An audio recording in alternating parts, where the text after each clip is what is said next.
Baseball family, welcome to another episode of Ball Talk at the Baseball Together podcast. We are super excited to bring you this conversation that we had with Dan Hadra. He's the pitching coordinator at IMG Academy. First All-American good dude. And we're going to let you hear from him right now.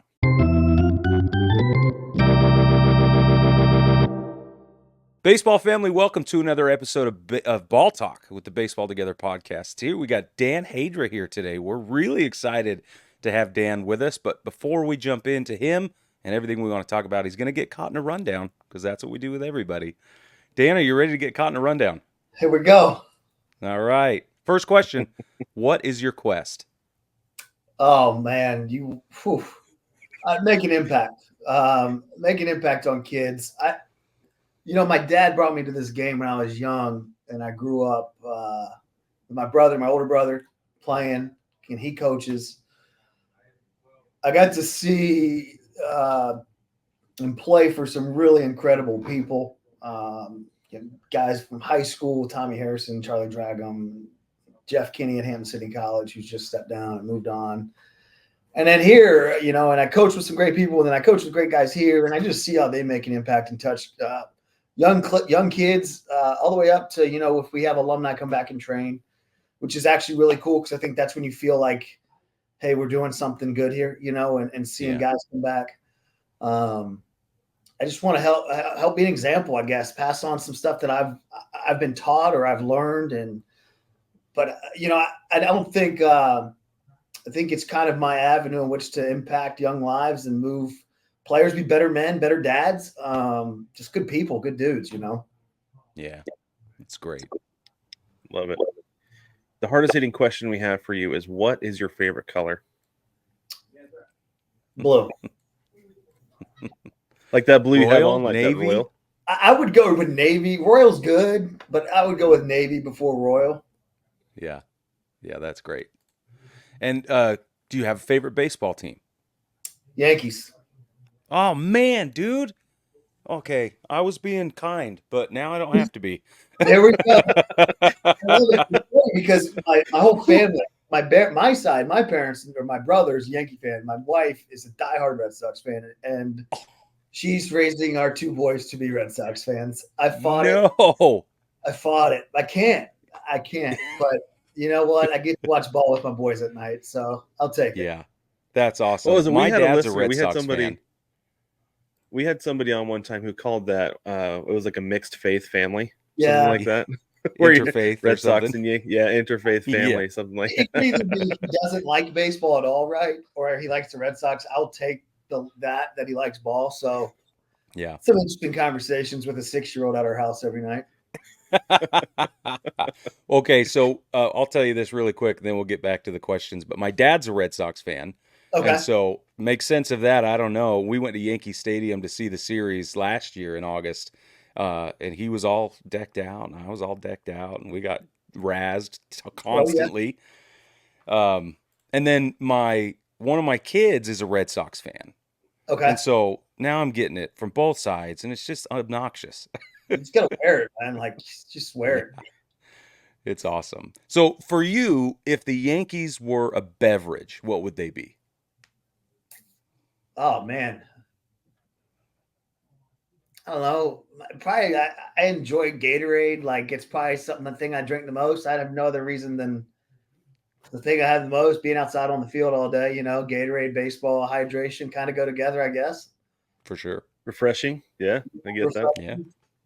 Must be refreshing to win every year. I'm a Mariners fan, so I don't know what it's like. If baseball was an ice cream flavor, what would it be? For sure, cookies and cream. It's my favorite flavor. It's the best thing. It's the go-to. Yeah. Such a good go-to. It is a good go-to. Okay, last question. This is the one. Okay. Is Babe Ruth overly romanticized? No, absolutely not. It's absolutely not.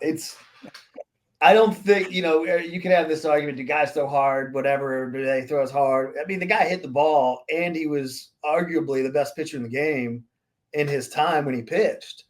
So It's like, Shohei Ohtani is incredible, but I mean, Babe Ruth was there first, and I think he kind of set that standard, and he was the standard for however many years, and he's still arguably the standard. Yeah. So, no, I don't think so.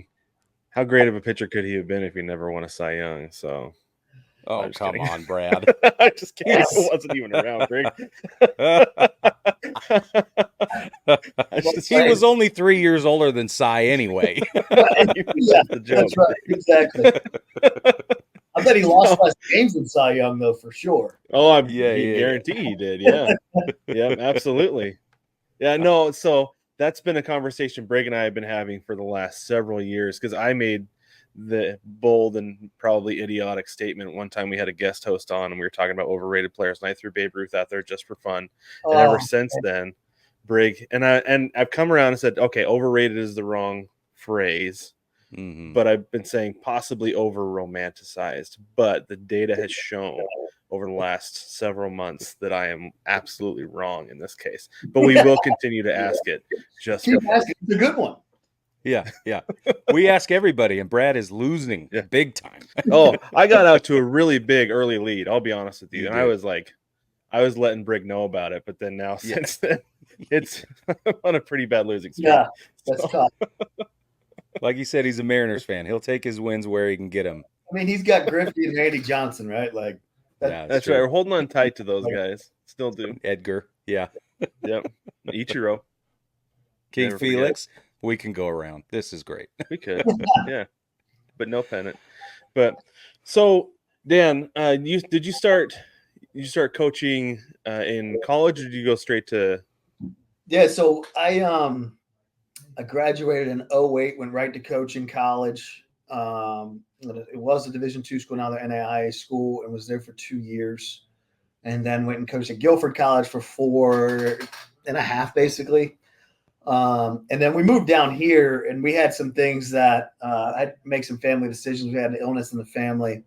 And it was really, my father-in-law had a few months left to live. And so it was kind of a situation where, I'm up in Greensboro with my wife. We had just been married we had been married maybe 7-8 months at the time. And so it was like, you know what, like, let's do this, let's move, and we'll figure it out. Right. So we moved, October 15th was our first day down here. And then I worked. In the meantime, I had, there's a gentleman named Brandon Lyles who worked with NCSA, which is a recruiting service, who is now, actually, interesting enough, IMG now owns them. So it's kind of cool. He was gracious enough to take me on and let me work from home till we, evidently, my father-in-law was sick and was kind of on his last few months. And so I did that for a few months. And then I met a gentleman. We moved up to a condo, and I met a man, he's probably about my age. And we just struck up a conversation about baseball and my background. And it was, told him I want to coach, want to get back on the field. Working in an office isn't really my thing. And he said, well, I know Dan Simons at IMG. Do you want me to give him a call? And that's our director. And I said, well, I'd love that, man. If you can do that, that would be great. And I had known this guy for, I don't know, man, like 4 hours. And, and then I was in his wedding. My wife was in his wedding. We became dear friends with them. They're awesome people. And he called Dan, and I ended up taking a position here as a post-grad pitching coach. And it was technically a part-time spot, but as in baseball, part-time spots it's part-time by title. It's full-time nature, right? So I took that. That was it'll be 9 years in August. So I took that, and my wife was very happy to get me out of the house. She's a physician's assistant. She knew how much I love the field. And I think that, forever grateful for those guys at NCSA for giving me the opportunity to make ends meet, right? For us to figure out our next steps for my wife to get her next job and kind of spend time with her parents. And so then I got here 9 years ago, and I've been here ever since. And it's given me a lot of work-life balance. I get to spend time with my kids, get to coach my son's little league team. So it's a good spot. That's awesome. That's awesome, man. That's really great. Isn't it cool how it's all about people, right? Like this whole thing, we can talk statistics, we can talk analysis, all of it. But when it comes right down to it, it's a human game and they're human stories. And it doesn't matter what side of it you're on. It's always all about the people. Well, I think it Always. goes back to like when I was talking about giving back, right? Like I was given this opportunity by a man who doesn't know me at all. And it's just like the game is still giving me so much. Like it just keeps giving me more. And it's, I'm 38 and I've got to see different countries, and the game just keeps giving to me. And I don't deserve it, right? Like I'm not entitled to anything, but it keeps giving me more. And I try to keep up with the game, what the game's giving me. And so I've been very blessed for sure. That's fantastic. So do you travel a lot for like recruiting and stuff? Not necessarily recruiting. I'll give you an example. The travel is in 2000, I guess it would have been 17. Probably not my smartest decision. My wife was about 7 months pregnant, and my director said, "Hey, we're going to do a camp in Korea. Would you like to go?" And I was like, "Well, yeah, but let me check with my wife. She's pregnant. It's our first, Anyways, as she does always, she signs off on it. Yeah, go, babe. I'll be fine. Mom's here. We're fine. So worked at camp there, and then I'm going up to New York. This will be in a couple weeks to go work a camp up there. So that's kind of really the travel, if you will, outside of games and stuff. And if there's something local, maybe, but definitely not like college. No. Right. Yeah. We're on the go all the time. Yeah. Yeah. So how do you compare? I mean, I know you're not like coaching at a high school like I went to, right? Like the place that you coach is very, very different. Mm-hmm. But how would you compare coaching in college to coaching in high school? Like what is different about the approach that you take? I'm a lot more patient. I'm 38, right? I was doing that at 28. My approach is way better. I mean, if I went back to coach in college, it'd be a way different approach. Just more mature, more patient. I've had a lot of mentors, a lot of guys that have helped me along the way. I'm a pretty intense guy and an intense coach. So that piece is definitely, even in my 9 years here, I've drastically changed with patience. I think you learn to be a better communicator, and you have to be a better communicator to high school kids for sure. Than college kids, college guys, it's totally different mindset of like you don't get the job done, or you're not doing what we ask you to do on and off the field. We have to make some decisions or have some discussions, right? Here it's you have to over communicate, and I think I personally it can become frustrating, but it's also like when you become a dad, you become a different coach. Like, and anybody that tells you differently is lying in your face, because that's someone's child. Someone has entrusted you with their child, and you don't understand that until you have a child. And when you look at here, we have sixth graders all the way to a post-grad player. So however old a sixth grader is, 12 years old. Yeah. And to a 19-year-old, you have to have some versatility, and you have to be willing to, you got to get on their level. You've got to understand where they're at. They might be homesick, and you're mad at them because they didn't check their teamwork's message, and they're sitting there at 14 years old, first time away from home, and their parents live in Japan, and they don't even speak English. And so you really have to be patient. You have to try to understand where they're coming from and where they're trying to go. Like most guys here, it's all in, but some players might actually learn they don't love baseball, so they might be dealing with that conundrum in their head. So it's a constant check in. How you doing? Where you at? How's your family? How's your girlfriend? Maybe your girlfriend broke up with them. And I mean, it can be a lot of things. And they're growing. They're in a crazy time in their life, and they're growing. They're feeling things they never felt emotionally. So it's a lot different. And for our guys too, we play baseball here more than anywhere else in the country. So are they burning out? Mm-hmm. So you got a lot of checkpoints with these guys. Does IMG offer mental and emotional health options? Yes. Yeah, we do. We have a mental performance coach, and she is awesome. We also have we have full doctor, Johns Hopkins. We have doctors. They have a full doctor's office here. And then we have a sports psychologist or psychologist, like the players we can flag and help get them to where they need to get to. That's awesome, man. Awesome. Until I needed it, I didn't understand the importance of mental and emotional health, right? And then you go slamming into that wall, and you think, okay, I got to reevaluate lots of things, and it affects everything. Yeah. It's I going through scheduling and stuff. We're starting to prepare for the fall. I'm looking at it, like, man, this is a lot of stuff they won for Johnny, who's from. I don't care if he's from 5 minutes away. It's a lot. And when they understand, and the players, and they know these kids are very intelligent kids, understand the investment their parents have made, that's another weight on their shoulders. And then I'm letting mom and dad down. I'm letting my coaches down. I'm embarrassed in front of my players, my peers, if I'm not performing. It's so real. And it's one of those things where if you're not cognizant and looking out for it, because they can just retreat, right? We have 230 players ish. They can try to retreat and become a loner. And, it's a very serious job for a coach to be able to identify. We're not going to diagnose. We're not trained in that, but to see Johnny struggling, maybe just wants you to put his arm around you. Like, that might be all he's asking for. Or tell him good job. Like, sometimes something just like that can go a long way. No doubt.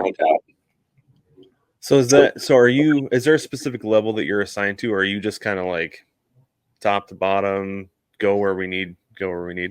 Yeah. So kind of, I'm not in my role.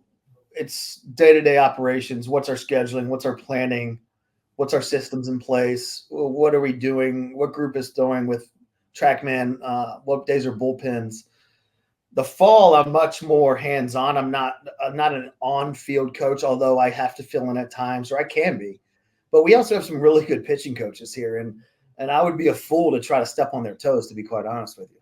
So it's more in, we meet once a week. We red flag guys, injuries, mental sickness, mental health. Hey, we need to scale back this guy. So I'm facilitating that, if you will. Yeah.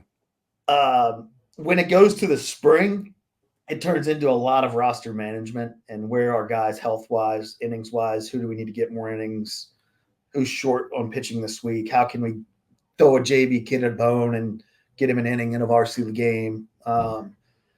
So it's a lot. And then, during the spring, if somebody needs a fungo, I'll be out there, hit a fungo, or if somebody has a question, hey, can you come watch a bullpen? We're seeing something different. We just want to get your eyes on it. So it's floating, kind of involved, Will. But we got really good guys here. I don't worry very much. I worry in the spring is when I worry. Yeah. Well, I imagine the workload. You can only worry a few months a year. Yeah. Sorry, go ahead, Brig. It's pretty nice. Because the kids are in school, right? You have to balance academics with athletics. Yeah. So and then social stuff and all that. Right. I mean, it's still you still have prom, you still have homecoming, you still have social, whatever. And then they have school in the morning, and then the back half of the day they got baseball. They got to go get to lift. They got to get to a nutrition. They got to get to. They do schoolwork here too, so they got to study. They got tutors. They got to meet with a teacher. I mean, it's a lot, and they're going from if you're a high school player, you're going from 7 to until you're done studying, really 9, 10. The young players train in the morning and go to school in the evening, so there's a little different training schedule. But yeah, I mean, it's a lot. So I can't imagine. I struggled with my light workload in high school as it was. I can't imagine going through. I tell you, you find out. You will find out if you love the game. I'm sure. It's a lot, and I think you learn responsibility. You learn a lot of life tools that can help you out a lot when you leave here. Right, and it's all transferable, right? Exactly. It's all load management and prioritization and emotional balance and all the stuff I wish I'd learned way at that age. Yes. Correct. So everybody we've talked to at IMG has really leaned heavily in the development of people, right? This sort of like we're going to do baseball. Like baseball is going to happen, but we're building humans and trying to mold them into being the best version of themselves they can be at this stage and then in future stages. So where does that come from? That seems like such a unicorn approach to like the adolescent period of life. I think you again. I go back to the 25 coaches, a director who played at the professional level, coached at the professional level, Division I head coach. I think it comes from you have a lot of guys that have been in a lot of different places that have seen the impacts of developing the human through the game of baseball. And I would venture to guess if you ask 25 of us, 23, 24 of us are going to say, yeah, 100% I'm a better man because of the game of baseball. So I think, the touch points on day-to-day basis. And I think it's very real how serious we take the fact that most of our kids are boarding and away from their parents and they're 14 years old, 15 years old, or trying to deal with draft hype and your parents are in Iowa. That's the other spectrum, right? And with the hype on social media these days with these players too, it's like, if I can get in on the man, then getting into the player is very easy because he's all in already. And if you trust me because you feel I have your best interest in life, the game is easy. That's the easy part that they want to perform. And that's low-hanging fruit. It's really, can you get to the heart and can you get to the man? That's the hard part because again, if I come here and I'm a high school senior, I've gone for 17 years with mom and dad and with my coaches, my travel ball coaches, people that I trust. My parents are now handing me off to 25 strangers, right? And you're not going to work with all 25 coaches, but still you understand the concept. And now I have 9 months to get in with this guy and get him to trust me. And he's not going to just trust me because I played pro ball or I'm whatever. He's going to trust you when he knows you love him, when he knows you love him. And then the baseball side of it becomes very, very simple. And then it becomes like this ball talk. We're just hanging out the field working in a bullpen. And it's just an open conversation. It's not fake questions. It's not, I tell the kids and I read this somewhere is like the teacher is going to appear when the pupil's ready. That doesn't mean we stop trying to teach these guys. What it means, though, is that as soon as the pupil's ready to truly learn, the teacher's been there the whole time. And so the sooner we can get that conversation started, and it starts with communication, we're in a much better spot. But again, I got 9 months with you, man. Like, I'm not going to be super coach either because it's just fake, right? Like, I'm not going to be super coach here because you're going to look at me like, dude, you don't know me. Like, you don't know anything that I've been through. You don't know my home life. And these players, they might come from fractured families, what have you. So it can be tough. But if you get to know the person, I look back at all the guys I mentioned earlier, starting with Dad. Why was I all in on those guys? Because all of those guys I still talk to today. And so it's like they cared about me and they still care about me to this day. Because I'm more than just a player for them. And they were more than just a coach for me. And that's, again, what I hope to achieve is I don't want to just be Coach Hadra. Like one day I want to just walk up and call me Hage and just move on and we're talking and hanging out. And that's the goal. Yeah. I love that because that makes a huge difference going not just like for them personally and like their personality, but I feel like it affects their love of the game too, having a coach that they feel like actually cares about him. Because a lot of us in I remember a lot of guys I played high school with, they were emotionally worn out by the time, like a lot of us were emotionally worn out by the time we hit our junior year because the coach was really, really hard. Like his catchphrase, like the one thing that I remember him telling us all the time was, "You're not that damn good. I don't need you anyway." Right. Like, and that was like all the time he would tell us that. Yeah. And we got to the point eventually where we could laugh, but at the same time, it kind of cuts you like, he doesn't really think a whole lot about us because we're not all minor leaguers. There's a book, I forgot the title, and I think you guys talked to Dave Turgeon maybe before. We did, yeah. And it's on transactional coaching and transitional coaching. And it's very interesting when you start talking about, like, if I'm good, you like me. Right? If I'm bad, you don't like me. Transactional, right? Transitional is, are we changing the man or are we changing the heart? And that's what I would like to say we hang our hat on, to be quite honest with you. Yeah, it sounds like it. I was Love it. one of my favorite quotes, and this is what my dad shoved in my face growing up. He said, nobody cares how much you know until they know how much you How much care. you care. Yeah. That point. So I was young, my first year here, and I go back to some of the people that work here, and our director pulled me in, and we were talking, and he said that to me, and that like pierced me, like that. Yeah. That hit really, really hard, and I think that's kind of that was the beginning of me kind of trying to realign my priorities as a coach. To be honest with you, That's super cool. Yeah, that but is. you're young, wanna- play anymore, and say that, well, why do you coach? And I say because I can't play anymore. Well, that couldn't be furthest from why I coach today. Like that is not at all like you say that and it's like, wow, like I hope it means more to you than just that, and Mhm. that's a backup plan to me. Like this is my priority, this is my livelihood. Yeah, love it. So I want to change gears a little bit, talk about you playing. Oh, good. Do did you play? So I assume you pitched in college. It's I your did. pitching. Where did you pitch? Was it Clemson? No, I pitched at Hampton-Sydney College. Oh, Hampton. Okay. It wasn't good enough to get. I thought I saw that you pitched for the Tigers somewhere, so I assumed maybe it was No, Clemson. But that was not me. that Although, if we want to spin it that way, sure. But no, I pitched at Hampton-Sydney College for the Tigers. They're the Tigers. okay, there we go. There we go. Yeah, small school in Virginia, probably like 70 miles west of Richmond. Okay. So cool town, cool little school. Just love that place. It's awesome. Awesome school. Again, develops young men. And it's a special school because the school does it that way too. Wow. That's awesome. So one of the big things I guess kind of the light bulb that clicked for me, like in the last like maybe 10 years, was you don't have to go D1 to have a successful baseball career, right? Like, No. did you ever have that thought when you were coming up through high school and things like that? Like, I got to go D1 or nothing, right? Was that ever a thought? I've got a kind of an interesting story. I was actually more recruited out of high school for football than baseball. Okay. Really? But it was like academically, I had limited myself to options. I was never I was just not good enough for Division I baseball.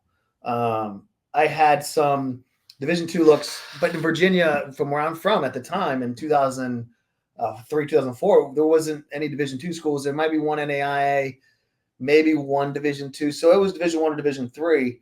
And yeah, I wanted to play Division I. Anybody that tells you they want to play Division III is lying to you. But when I started to get recruited for football, and Coach Favret, who just retired from Hampton-Sydney, was recruiting me, it became I was fine with it, right? Like I knew who I was academically. I knew what I needed academically. My mom and dad were huge parts, and my mom was a teacher growing up. When I grew up, she just retired this year, so she was very transparent with like, hey Daniel, like this is your learning style, like you might need to veer to the smaller school, which thankfully I had that input. And so I went there to play football. And when I committed, or when I was talking to my football coach, I said, Coach, like I'm going to come if I can play baseball. I had some very light interest from some small Division I schools, no offers, very light interest. But in my head, I'm like, well, if they at least called me or watched me pitch, I can go pitch there. So I just figured, okay. So he talks to Coach Kinney, who's a dear mentor, Coach Favret, one of the best ever as well. And they're like, absolutely, we're going to do this. Coach Kinney knew a lot of the same people that my brother, and so he had seen me play and so on and so forth. So I go there, play freshman year football, just got pounded in the ground. Play baseball freshman year. We go and play in the Division III College World Series. Got to pitch in that. Unbelievable experience. And then I knew that's when Division III started allowing spring ball.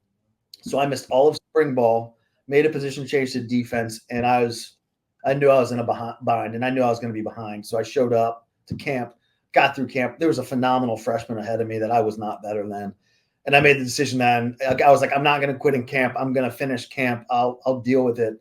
And I went and met with Coach Favret and told him what I was thinking. And that man supported me my whole life. He supported me when I wasn't even playing. I had some academic struggles in college, and man, did that guy help me out, just try to get me back on that path. And he was a big impact on my life. And so I stopped playing, after 2 weeks sophomore year. So, and then it was baseball for the next 3 years. And just a great experience. I got to play for 4 years. Like, I don't need to – my ego doesn't need to say I sat the bench for 4 years at Division I school. Like, I'm good. Like, yeah. My life is – I've loved – baseball as forefront of my life as it's always been, but it's not my life, my whole life.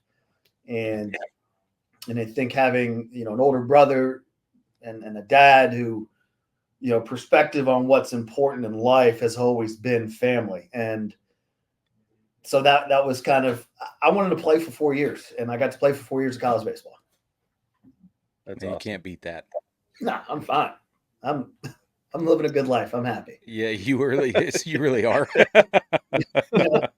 I love that. So I went to my first semester in college. I played they had like a secondary intramurals thing where you could actually play baseball instead of just like slow pitch softball. Mm-hmm. And so I played for a semester, and it was fine. I wanted to just play for fun. Some of the guys took it way too seriously, so I wasn't about that at the time. But my dad was like, "Well, hey, you know what? At least the rest of your life, you can say you played college baseball." I was like, "You're right. I can tell people I played college baseball. And I can't answer any other questions after that, but I can say I played college baseball for a semester." That's right. So yeah, I totally get what you're saying with that. But no, I think that's such a great point you brought up though about how you had an older brother who helped you keep perspective.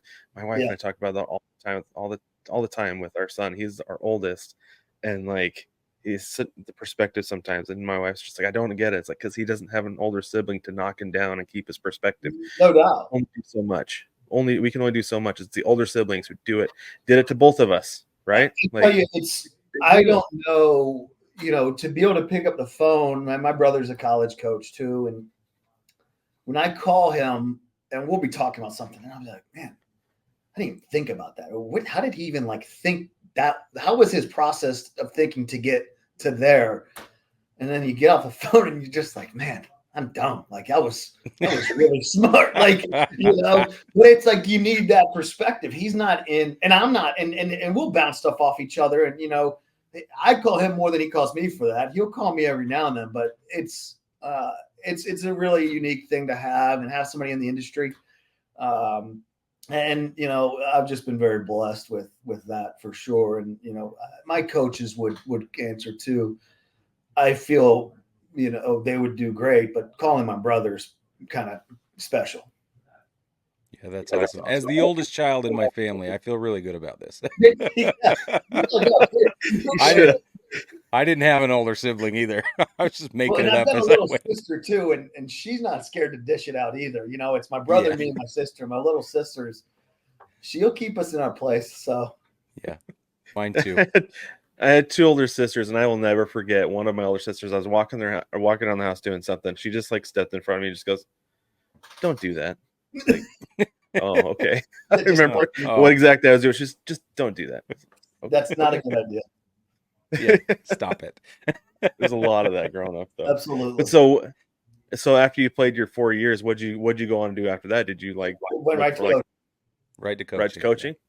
I went up, and this was my goal in life. Is I just want somebody to tell me you're not good enough to play anymore. And I'm good with that, right? So I went up to an indie ball workout. They said I wasn't good enough to play anymore, and I went right into coaching. And I had a guy take another mentor, another guy who gave me so much, Jim Blair, who I played for in college. He was an assistant. He calls me, man, it might have been November of my senior year. He says, "Hey, we're going to have an opening in August, that summer, whatever, right? Do you want to come down and interview on your Christmas break?" And I said, "Yeah, yeah, man, this is what I'm going to do." And I got paid $5,000 a year and had a second job, but that's coaching. That's college coaching. Figure it out. Figure out how to make some money. And Jim gave me a gym, and Keith Williams was the head coach. They gave me a chance, and again, forever grateful to those guys. But they took a chance on a 22-year-old. I look back now, just ignorant to everything. To be quite honest with you, you think you know everything, right? You're 22. I got this figured out. Oh, it was great. It was great. And I met remember that too, so that was good. That worked out. Oh, good. Sweet. Yeah. Yeah, Isn't that it's crazy how things just unfold and you man, it was not. It was a small town, country North Carolina, and she was going to school in Wilmington. And long story short, we met, and her brother and I were friends beforehand, and so it was cool. Yeah, it was. That place will always be special to me. You know, the town is tiny, it will always be special. What town was it? Laurinburg, North Carolina. Oh man. Yeah. Tiny. Yep. Yeah. Yep. So we would, there was not much to do. But again, I didn't have any money, so it didn't matter. I wasn't going to go do anything. Go to work, go to my first job, go to work, make calls, go home. That was my life, So yeah, it was good. Very, very good. I think one of the things that I'm getting from you, Dan, is that you have a unique sense of when good enough it really is good enough. Like that is so hard to find in the world. And it's hard to develop in your own self. Have you always had that, or is that something you got knocked around and learned? Or man, I don't know if I've always had that. To be honest with you, I can't say yes or no. What I can say is that I've realized where my priorities are, and does that itch to go to coach college? There's stuff that comes around, and I also know like what I have, and I don't think you can ever take for granted, right, that I get to go home every day to my kids. I can call my boss when my kid is sick and he says, stay home with him. I also get to coach. So I would say, no, I haven't always had that. And I think the big thing is, again, having a brother who's up there, having a dad who worked in management, and it's like in a wife who's incredibly supportive of what I do every day. And now my boys are doing it. Right. So you want to work more for what? Like, what is this rat I'm chasing? And my biggest piece of advice for people is like, more is not better by any stretch of the imagination. I really think that probably that 6 months not coaching 9 years ago has put me in a totally different place perspective wise. And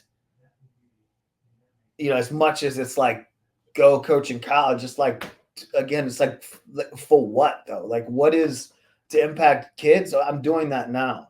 And to be gone from my family, I'm not doing that now, and I have no plans to do that. I think, I have some buddies in the college game, and they're very happy, and they've got great families, and they're great dads, they're great men, they're great mentors. There's no knock on that. It's just not for me, and I don't think it's in my cards, and I'm fine with that. It's I don't know. I work in a locker room, right? There's 25 dudes. Like, it's a locker room environment. And I can be challenged professionally every day. I can be challenged to develop new coaching strategies every day. There's no level of comfort. I'm very happy and I'm in a very good spot. But my God, I have to coach every day. I have to work my tail off every day. I have to do a good job. And if you don't do a good job, you don't get the end results you're looking for. So it's not stagnant. I'm not stagnant in my mindset, for sure. And I think that comes from these 25 guys. They're challenging me every day, and I'm challenging them, and then the kids are always challenging. So it's awesome. Good enough is incredible for me. Yeah.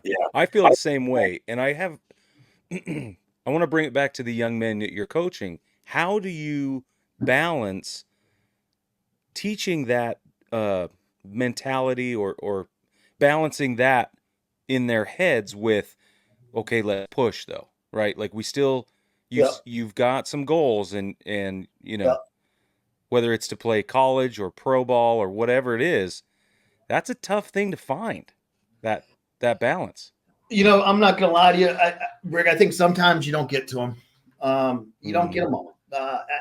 That's just reality. Do I take it personal when we don't get to them? 100%. Because I feel like, to me, I think everybody's reachable. I think it comes down to the balancing act of you have them for X amount of time. They've been around their families for more than they've been around you. And it's not that they come from bad families or their parents are bad. It's not that at all. It's you have to unwind bad habits. And I have bad habits. It doesn't mean I'm a bad person. It doesn't mean they're bad people. But you have to get them to learn to open up, and then you set the standard or you meet them at the standard that in which they want to get to, and then you want to try to push it about this much. Because if you can get what are your goals? Well, okay, my goal is to pitch at Division I. All right, cool. Right now, the work ethic isn't matching up. X, Y, and Z is not matching up. And then you also have to be honest, though. What are your goals? I want to pitch Division I. All right, well, listen. Like if it's an external motivator to pitch Division I, they're never going to get the most joy out of this game that they could possibly get. So, is it Division I, or is it that you want the fame, if you will, of Division I, or do you just not know the answer? Like, is it an answer you think I want you to hear? So then the conversation has to go to like, okay, are you good if you go to Florida State and don't play baseball? And Florida State's awesome. It's a great school. It's a great school to just go be a student at. And if the answer is yes, then it's okay. What about club baseball? And then if it's like, you know what, coach, like I don't want to play baseball that bad. Okay, that's fine. And so you kind of try to find that throughout their journey at IMG, however long that may be. And, we had a player this year who baseball, and he's a dirtbag. This kid plays as hard as anybody. He's going to medical school out in Colorado, and they have a club team, and he's going to go play that. Great, man. Awesome. He's in a great spot. He loves baseball, but the academic side to it baseball could never match what he was going to be able to receive academically, and that's super awesome. At Miami in medical school, and he's killing it. He created a medical club. He plays baseball on the club team when he can. He's killing it. But it's just having these conversations where I'm not telling you stink at baseball. What I'm telling you is that life is going to present you a different opportunity that might be really what is your passion, and I talk to those guys all the time, and they love life. They're successful, and Charlie, the guy at medical or Miami, is going to go on and crush it, and it's great. It's great.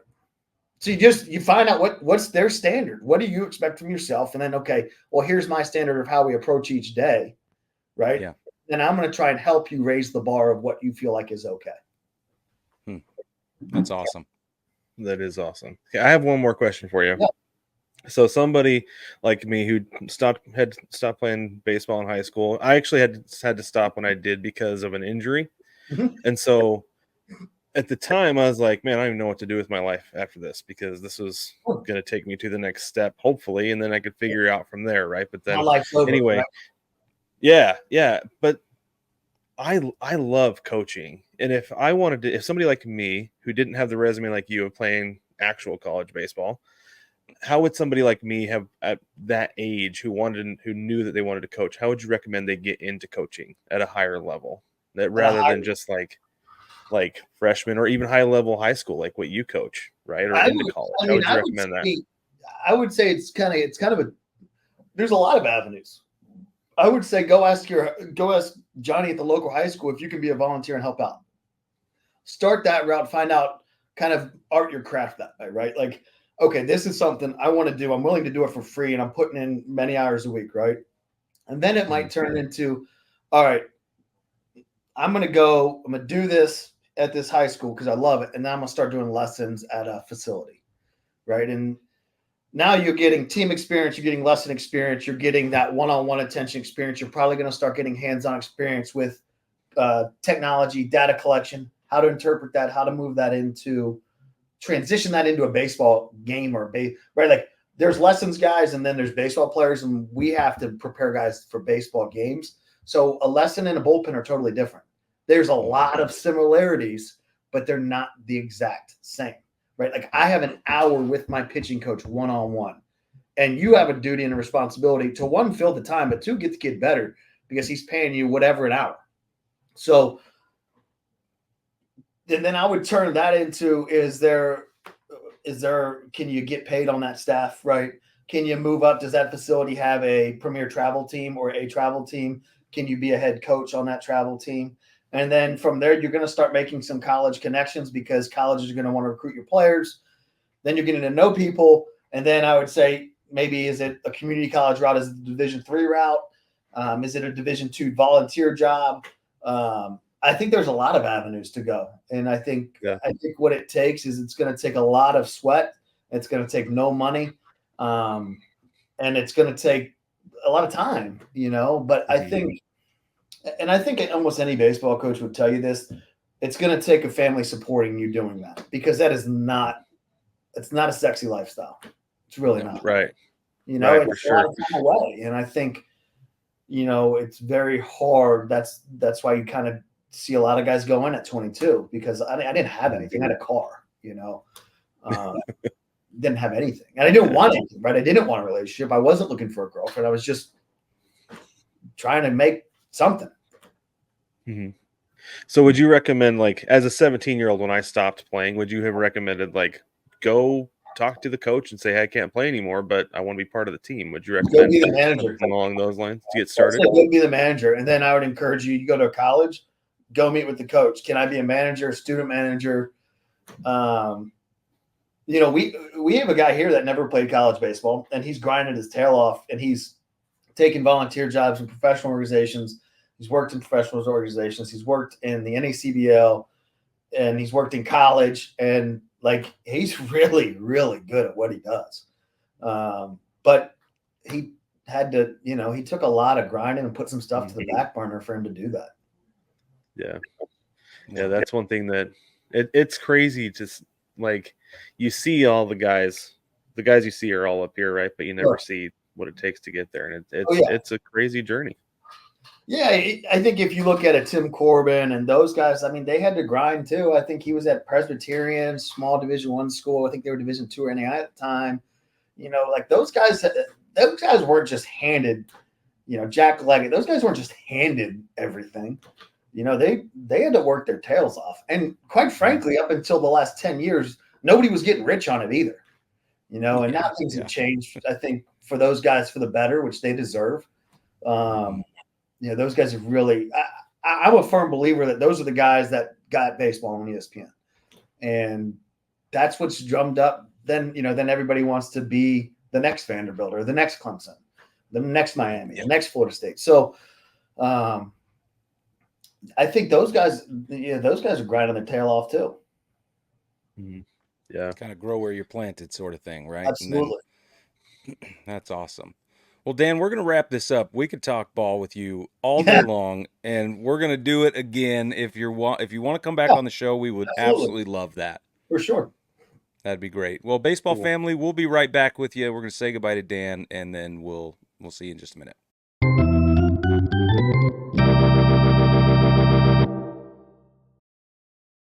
Baseball family, thank you for joining us for our conversation with Dan Hadra. That was a lot of fun. And like Brig said, first team, all good dude there. And we are looking forward to having him back. And I'm going to be honest with you. I think I say this every time, but I love talking to these guys over IMG. Like, me too. Outstanding. If you can find anybody half as good as these guys to coach kids, jump on it, because they have their priorities in line. They know what they want. They know what they want to teach your kids. And it's absolutely outstanding. So, and it's working.